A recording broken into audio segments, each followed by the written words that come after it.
एक बहुत पुराना पीपल का विशाल पेड़ था, जिस पर चील और उसका परिवार घोंसले में रहते थे। उसी पेड़ के नीचे मुर्गी का भी परिवार रहता था। एक बार चील का एक अंडा गिरकर मुर्गी के अंडे में मिल गया। मुर्गी अपने अंडे की तरह चील के अंडे की भी देखरेख करती और उसे अपना समझती थी, क्योंकि उसको दोनों अंडों में कोई भी फर्क नहीं दिख रहा था। धीरे धीरे कई दिन बीत गए। एक दिन चील और मुर्गी के सभी अंडों से चूजे निकल आए। चील अपने चूजों का बहुत ध्यान रखती थी। धीरे धीरे उन्हें बड़ा करके उड़ना सिखाना शुरू कर दिया।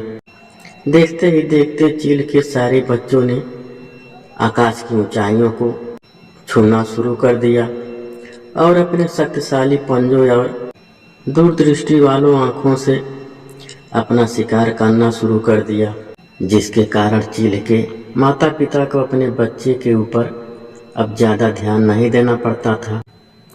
वह अपना भोजन खुद इकट्ठा कर लेते थे, लेकिन उसी पेड़ के नीचे मुर्गी के बच्चे धीरे धीरे बड़े होकर कीड़े मकोड़े खाना, बाग लगाना, फुदकना याद करते थे, जबकि मुर्गी के बच्चे बहुत ऊपर नहीं उड़ पाते थे। वे कुछ ही दूरी तक उड़ते और फिर से जमीन पर बैठ जाते थे। अधिकतर मुर्गी के बच्चे अपने पैर से चलकर जाते थे, अपने पंजे के सहारे उड़ने की कोशिश भी नहीं करते थे। उसी बच्चों में चील का बच्चा भी वही कर रहा था जो अन्य सभी मुर्गी के चूजे करते थे। एक दिन चील का परिवार ऊपर पेड़ पर बैठा था और नीचे मुर्गी के बच्चों को देख रहे थे। अचानक एक चील की नज़र नीचे चल रहे चील के बच्चे पर पड़ती है, जो मुर्गी के बच्चों की तरह कीड़े मकोड़े को खाना, फुदक फुदक कर चलना और सभी चूजों की तरह बाग लगाना याद कर रहा था। यह सब ऊपर से देख रहे चील और उसके परिवार को याद आ गया कि यह तो हमारे गिरे हुए अंडे से निकला हुआ बच्चा है। चील और उसके परिवार को बहुत आश्चर्य हुआ कि हमारा बच्चा किस संगत में पड़ गया है, जिसके कारण हमारा बच्चा यहाँ के रहन सहन को अपना चुका है, जबकि हमारे बच्चे का जन्म आसमान की ऊंचाइयों को छूने के लिए हुआ था। अपने शक्तिशाली पंजों और तेज दृष्टि के कारण मनपसंद शिकार करने के लिए हुआ था। चील का परिवार एक दूसरे को देखकर मन ही मन बहुत दुखी होकर सोचने लगे। चीलों के मुखिया ने बोला, घबराओ मत, हमें मुर्गी से बात करनी चाहिए और हमें बोलना चाहिए कि यह बच्चा हमारा है।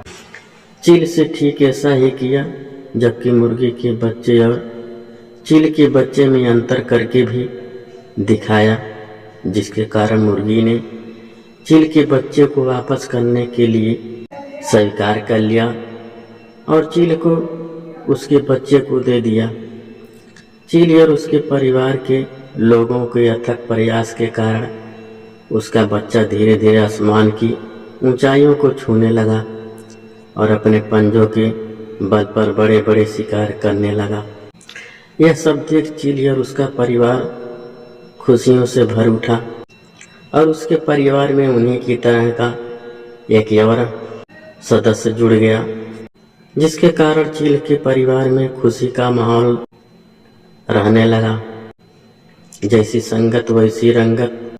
सोचो, अगर चील ने अपना परिवेश नहीं बदला होता तो आज वह और मुर्गियों की तरह कुछ ही कदम उड़ पाता, जबकि उसका जन्म आसमान को नापने के लिए हुआ था। आपका जन्म दुनिया में नए नए कीर्तिमान स्थापित करने के लिए हुआ है, लेकिन मनुष्य अपना परिवेश, रहन सहन और आसपास के वातावरण के अनुसार अपना जीवन यापन करता है। हमेशा दूरगामी सोच रखनी चाहिए, जिसको प्राप्त करने के लिए अग्रसर भी होना चाहिए।